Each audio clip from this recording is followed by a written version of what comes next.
శ్రీకృష్ణుడు చెప్పిందే సరైన ప్రేమ. నిన్న ఏకాదశి స్కంధంలో ఆయన ఏమన్నాడో చెప్పాను నేను. అందరినీ ప్రేమించుము, ఎవరిని ఎందు ఆసక్తి చూపించకము అన్నాడు.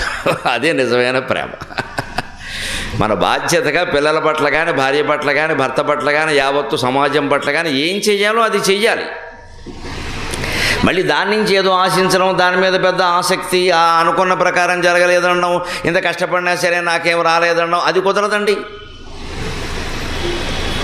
అంచేత నిజమైనటువంటి ప్రేమ మనం భూతముల మీద, సర్వజీవరాశి మీద చూపించాలంటే యాజ్ఞవల్కుడు చెబుతున్నాడు ఉపాయం. ఆత్మా ఖల్వరే ద్రష్టవ్య శ్రోతవ్యో మంతవ్యో నిదిధ్యాసితవ్యః ఆత్మని ఖల్వరే విజ్ఞాతే. ఒక్క ఆత్మజ్ఞానం అనేది మనిషి పొందగలిగితే నేనెవరు అని ఆలోచించి తానెవరో తెలుసుకోగలిగితే సరిపోతుంది. అదే వినదగినది శ్రోతవ్య, అదే ద్రష్టవ్య చూడదగినది, అదే మంతవ్య మననం చేయదగినది, అదే నిధిధ్యాసితవ్య సంపూర్ణ ధ్యానం చేయదగింది ఒక్క ఆత్మ పదార్థం ఒక్కటే. ఆ ఆత్మనే ఇప్పుడు మనం విష్ణువుగా చెప్పుకుంటున్నాం, విష్ణు సహస్రనామాల రూపంలో. ఆ ఆత్మస్వరూపాన్ని భగవంతుడు 24 నామాల ద్వారా వ్యక్తం చేశాడు. కేశవనామాలు అంటారు వాటిని. మన సంస్కృతిలో ఏ పూజ చేయించినా సరే, ఏ క్రతువు చేయించినా సరే, ముందు బ్రాహ్మణుడు ఇంటికి వచ్చి ఆచమనం చేయమని, బాబు ఆచమనం చేయండి, కేశవాయ స్వాహ, నారాయణాయ స్వాహ, మాధవాయ స్వాహ, గోవిందాయ స్వాహ, విష్ణవే మధుసూదనాయ విష్ణవే మధుసూదన త్రివిక్రమావామనాశ్ర ఋషికేశ పద్మనాభ సంకర్షణ వాసుదేవ ప్రద్యుమ్న అనిరుద్ధ అని ఇలా మొత్తం 24 నామాలు చదవకుండా మీకు చెయ్యి. అంతకుముందు ఆచమనం చేయిస్తారు. గమనించండి మన సంస్కృతిలో ఉండే ప్రత్యేకత. ఆ 24 నామాలు ఆచమనం గురించే మనం ఇప్పుడు చెప్పుకోబోతున్నాం. ఎందుకంటే విష్ణు సహస్రనామాల్లో ఈ 24 నామాలు ఒక్కొక్కటి 5-6 సార్లు వచ్చాయి. కేశవ అనేది 3-4 సార్లు వస్తుంది.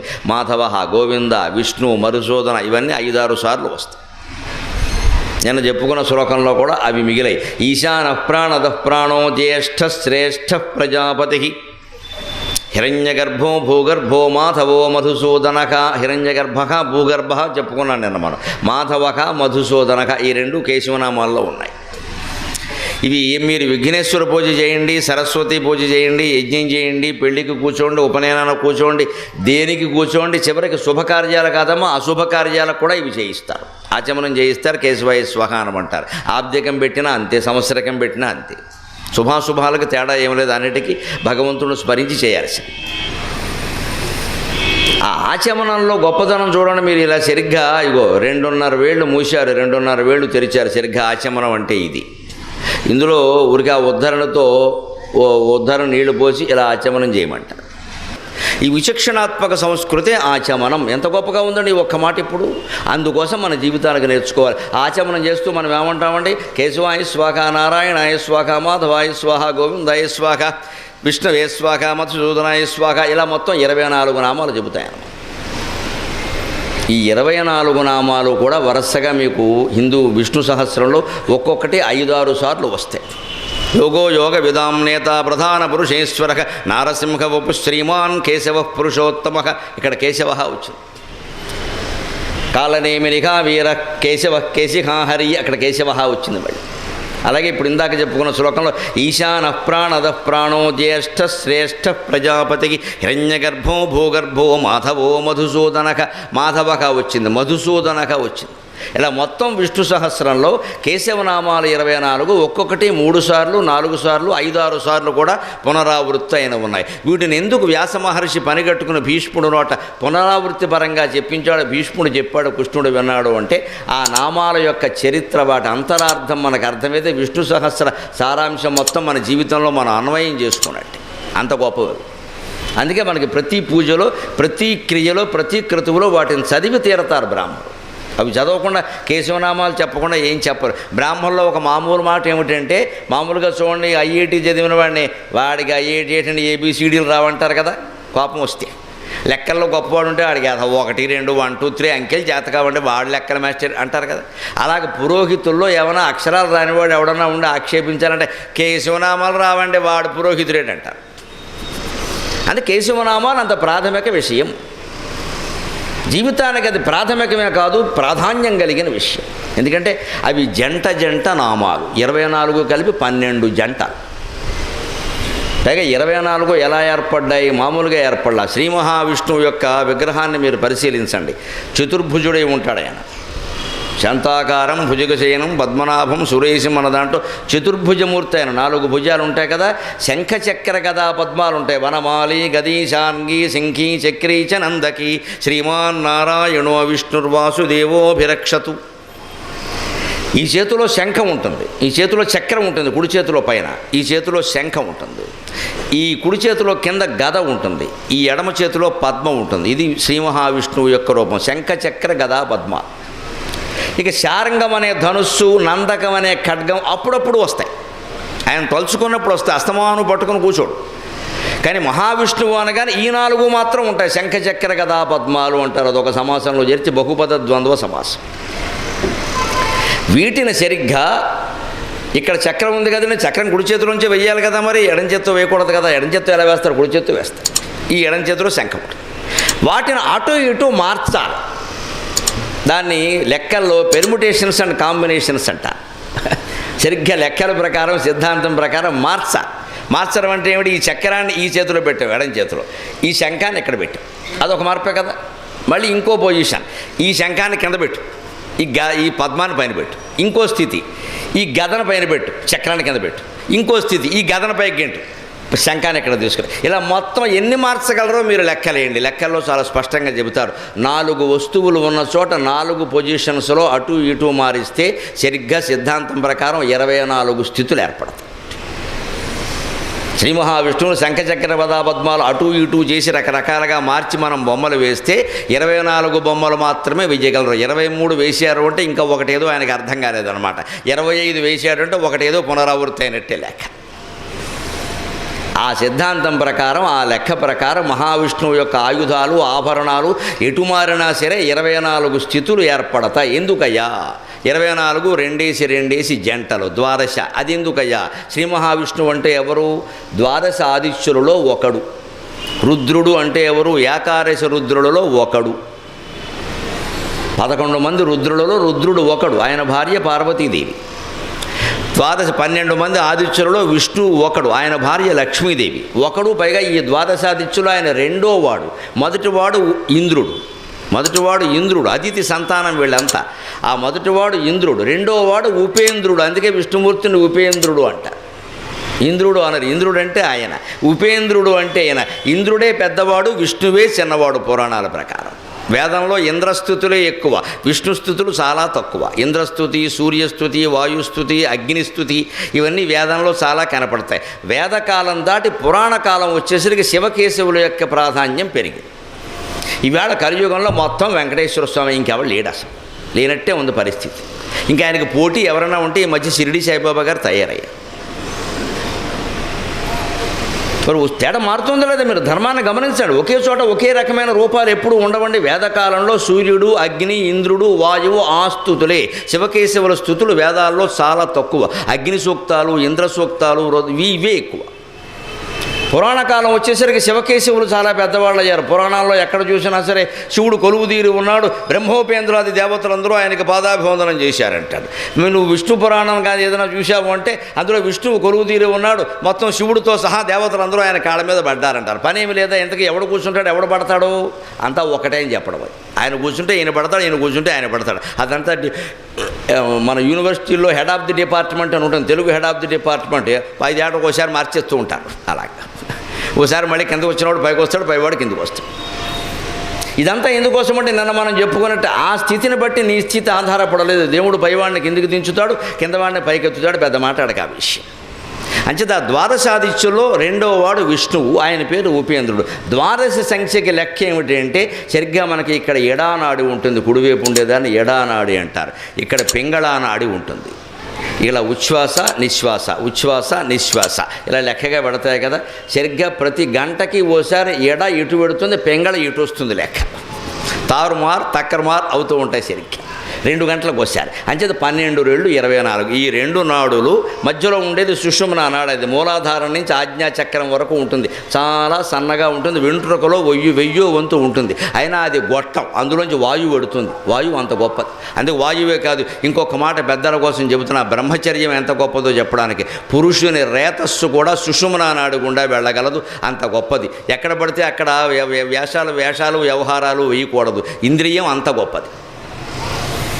అది సప్తమ ధాతువు, చరమధాతువు అంటారు. మనం తిన్న అన్నం అన్నసారంగా మారుతుంది. అన్నసారం రక్తంగా మారుతుంది. రక్తం గడ్డగట్టి మాంసంగా మారుతుంది. మాంసం పేరుకుని పైన కొవ్వు ఏర్పడుతుంది. కొవ్వు గట్టిపడి ఎముకగా మారుతుంది. ఆ ఎముక మధ్యలో మళ్ళీ ఒక రంధ్రం ఏర్పడి ఎముక సారం అంతా మధ్య అంటారు, మూలగా అంటారు, అలా మారుతుంది. ఆ మూలక తర్వాత రూపాంతరం చెంది పురుషులలో వీర్యంగా మారుతుంది. స్త్రీలలో మళ్ళీ రక్తంగా మారి రక్తంలో కలిసిపోతుంది. అంత శక్తివంతమైంది కాబట్టి పురుషుని రేతస్సుకి సంతానం కలిగించే శక్తి ఉంది. మళ్ళీ తనలాంటి వాడిని అచ్చంగా ఒక్కడిని తయారు చేయగలుగుతున్నాడు వీడు. ఒక్క బొట్టు వీర్యానికి ఎటువంటి వాడు పుడుతున్నాడు అంటే అచ్చం తండ్రిలాగే ఉంటాడండి. ఆశ్చర్యకరమైన విషయం. అంతేకాదు, తాత పోలికలు వస్తాయి, మేనమావ పోలికలు వస్తాయి. ఆ వంశం, ఆ జీన్స్ ఏవైతే ఉన్నాయో అవి వచ్చేస్తాయండి. తండ్రి పోలికలు రాకపోతే తాత వచ్చేస్తాయి ఒక్కోసారి. ఒక బొట్టుకి అంత ప్రభావం ఉంది. మనం ఇవాళ దాన్ని కేవలం ఏదో నన్ను మరోలా అనుకోవద్దు, ఉన్న విషయం చెబుతున్నా. లైంగిక కార్యకలాపాలకు సంబంధించిన దాన్నిగా భావించడం, అది ఏమీ కాదు, ఏం పర్వాలేదు అనడం, మళ్ళీ ఉత్పత్తి అవుతుంది. అది అజ్ఞానంలో పరాకాష్ఠిది. అంత తేలిగ్గా ఉత్పత్తి అయ్యే వ్యవహారం కాదు. రిఫైన్డ్ 7 సార్లు తిన్న పదార్థం రిఫైన్డ్ అయితే చిట్ట చివరగా తయారయ్యే వీర్యం అంత తేలిగ్గా ఎలా మాట్లాడతారండి దాని గురించి? బ్రహ్మచర్యం అంత గొప్పది. ఎక్కడ పడితే అక్కడ వదిలేసే వ్యవహారం కాదు. బ్రహ్మచర్యం అంత గొప్పది. పురుషుడైన వాడు సంతానోత్పత్తి కోసం తప్ప, అలాగే భార్యాభర్తల ఆనందం కోసం కొన్ని తిథుల్లో తప్పితే మిగిలినప్పుడు దంపతులు కూడా కలవకూడదు. దానికి లెక్కలు తిథులు వేరుగా ఉన్న ఇక్కడ మాట్లాడుకునే విషయం. కొన్ని తిథుల్లో తప్పనిసరిగా కలవమన్నారు, కొన్ని కలవద్దన్నారు. ఇది ఎందుకు పెట్టారు అంటే సంతానోత్పత్తి జరగాలి, వంశము వృద్ధి కావాలి. ప్రజాతంతు మా వ్యవచ్ఛేత్సీహి, సంతాన తంతువును తెంచొద్దు, సంసారం వృద్ధి చెందాలి అనే మహావిష్ణువు కోరుకుంటున్నాడు. ఆయన స్థితికర్త. స్థితికర్త ఎప్పుడు ఉండాలని కోరుకుంటాడు కానీ పోవాలని కోరుకోడు. ఉండాలంటే సంతానం పెరగాలి. అందుకే కామవాంఛ మనందరికీ బరీయం చేసి పారేశాడు, కాదనలేం దాన్ని. ఎవరో శంకరాచార్య, రమణ మహర్షి, కృష్ణమూర్తి గారు లాంటి మహానుభావుల్ని పక్కనట్టండి. మనం అంతా మామూలుగా వాళ్ళమే కదా, జయించలేము, కష్టం అది. అందుకే దిగమన్నారు, సంసారంలో దిగమన్నారు. పైగా వేదాంతం కూడా బాగా అర్థం అవ్వాలంటే సంసారంలో దిగాలి. 100 వేదాంత గ్రంథాలు చదివినా అర్థం కాని వేదాంతం 10 ఏళ్ళు కాపురం చేయగానే భార్యాభర్త ఇద్దరికి టీకా తాత్పర్యాలతో సహా తెలిసిపోతుంది. ఎప్పుడూ చెప్పక్కర్లేదు. ఇందులో ఆడామొగ ఇద్దరు ఉద్యోగాలు చేస్తే 5 ఏళ్ళు ముందే తెలుస్తుంది. దాన్ని LIC బోనస్ అంటారు. ఇంకా కష్టాలు ఎక్కువగా ఉంటాయి, ఎవరికొకరు ఒకరికొకరు దొరకరు. అప్పుడు ఇంకా వేదాంతం అంత ఏముందమ్మా, అంతా మిథ్యే మరి. ఈ విషయం బ్రహ్మచారులకు ఎలా తెలుస్తుందండి, సన్యాసులకు ఎలా తెలుస్తుంది? అనుభవం ఎక్కడుంది? మనం అదృష్టవంతులం, వాళ్ళకంటే బోల్డ్ అనుభవాలు ఉన్నాయి. మనకి మొత్తం బొప్పికెట్టేసింది ఇక్కడ. ఇక మళ్ళీ మనం సన్యాసం పుచ్చుకుంటే వెనక్కి రావు. ఇంకా ఈ బ్రహ్మచారి సన్యాసం పుచ్చుకున్నాడు వెనక్కి వచ్చేస్తాడు, మనం రావు. మనకు బాగా బొప్పికెట్టేసింది ఇక్కడ. ఈ అనుభవం జీవితంలో పొందాలి కాబట్టే సంతానాన్ని పొందండి, సంసారంలో ఉండండి అని చెప్పారు. అదంతా ఎందుకోసం అంటే ఈ బిందువుకి ఇంత శక్తి ఉంది. ఆ సుషుమ్నా నాడకుండా అది ప్రయాణం చేయగలదు. యోగ సాధన నువ్వు చేస్తే పురుషుడికి అవకాశం ఉంది. అంచేత సంతానోత్పత్తికి పురుషుని బిందువు కారణమైతే స్త్రీలకు ఏం తక్కువ ప్రాధాన్యం లేదండి. ఆ 7వ ధాతువు వారిలో వీర్యంగా మారకుండా రక్తంలో కలిసింది. కారణం ఆవిడ పాలుగా మారతాయమ్మా, అవి తల్లి పాలు, అవే బిడ్డకి పాలు, లేకపోతే వాడు బతకడు. అంటే ఉత్పత్తికి పురుషుడు కారణమైతే పోషించడానికి స్త్రీ కారణమవుతోంది. అంచేత పురుషుడు బ్రహ్మదేవుడు లాంటి వాడైతే స్త్రీ సాక్షాత్తు విష్ణుమూర్తి. స్త్రీ జాతికి మొత్తం నమస్కారం. ఎవరికి తక్కువ ప్రాధాన్యాలు తక్కువ చేయడాలు ఉండవండి. ఎవరి స్థితిని బట్టి వారి గురించి మాట్లాడతారు. ఎక్కువ తక్కువ అనుకుంటే ఎలాగా? వాచ్మెనే, మేనేజరే. నన్ను మేనేజర్తో సమానంగా చూడమంటే కాపలా ఎవడగాస్తాడు? కాపలా ఎవడగాస్తాడు? కానీ శ్రద్ధ విషయానికి వస్తే మేనేజర్ అయినా అశ్రద్ధగా ఉన్నా పర్వాలేదు, కానీ వాచ్మెన్ అశ్రద్ధగా ఉంటే ప్రమాదం. ఎవడో వచ్చి వీడిని మేనేజర్ని కూడా వేసేస్తాడు. వీడు అశ్రద్ధగా ఉన్నాడు, ఇప్పుడు ఎంత ప్రమాదం అది. అంచేత డ్యూటీ పరంగా చూస్తే మేనేజర్ డ్యూటీ కంటే కూడా వాచ్మెన్ డ్యూటీ గొప్పది. కానీ అది సాధారణ వ్యవహారం, అది 10 మంది చేయగలరు. మేనేజర్ చేసే పని 10 మంది చేయలేరుగా, అందరూ చేయలేరు, ఆయనే చేయగలడు. మేధాకృత్యం అది. ఇది మామూలు శారీరక సంబంధం. కానీ 2 ముఖ్యమే. మనం ఏ స్థితిలో ఉన్నా ఆ పని సక్రమంగా చేయాలి, కానీ ఇది తక్కువ అది ఎక్కువ అని మాట్లాడకూడదు. అదే మనకి కేశవనామాల్లో ముఖ్యంగా చెబుతాడు. 12 రెళ్ళు కదండి జంటలు, సరిగ్గా ఎడానాడి 12 ఆదిత్యులు, మళ్ళీ పింగళానాడి 12 ఆదిత్యులు. అంతే, ప్రతి 2 గంటలకే ఓసారి ఇది అటు పెడుతుంది, అది ఇటు వస్తుంది. ద్వాదశాదిత్యులు ట్రాన్స్ఫర్ తారుమార్ తక్కరమార్ అవుతూ ఉంటారు ఖచ్చితంగా. 24 గంటల్లో 12 సార్లు అటు ఇటు తిరుగుతారు సరిగ్గా. ద్వాదశాదిత్య శక్తులు ఇటు తిరుగుతాయి, మళ్ళీ ఇటు వస్తాయి. అందుకే 12 జంటలు అవి సరిగ్గా. కేశవనామాలు కూడా అంతే. కేశవ నారాయణ ఒక జంట, మాధవ గోవింద, విష్ణు మధుసూదన, త్రివిక్రమ వామన, హృషికేశ శ్రీధర, పద్మనాభ దామోదర, సంకర్షణ వాసుదేవ, ప్రద్యుమ్న అనిరుద్ధ, ఇలాగ మొత్తం సరిగ్గా 12 జంటలు అవి. ఇందులో కేశవ నారాయణ ఒక జంట. ఎందుకోసమంటే కా ప్లస్ ఆ ప్లస్ ఈష కలిపితే కేశవ అయింది.